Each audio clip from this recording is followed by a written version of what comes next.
Međutim, ima nešto u ovome što sam probao jednostavno da vam objasnim.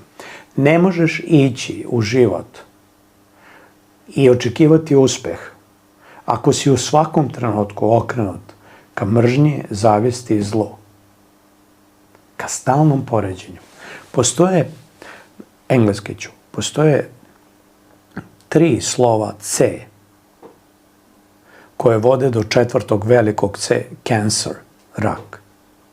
Prvo slovo C je comparison, ne poredi se. Drugo slovo C, criticizing, ne kritikuj stalno. Odnosno kritizerstvo. Kritizerstvo na srpskom. Bravo, dobro da si mi ispravio. Jer kritički duh mora da postoji ako smo iole obrazovani.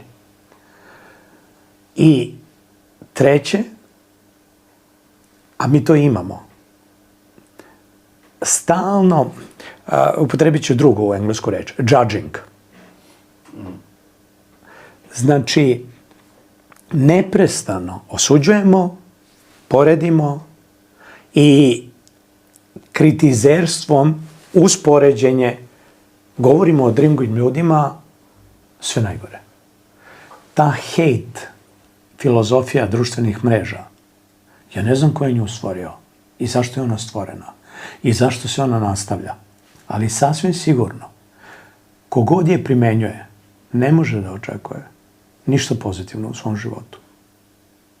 Imate i još jedan zakon, njega obožavam, Newtona, akcija i reakcija.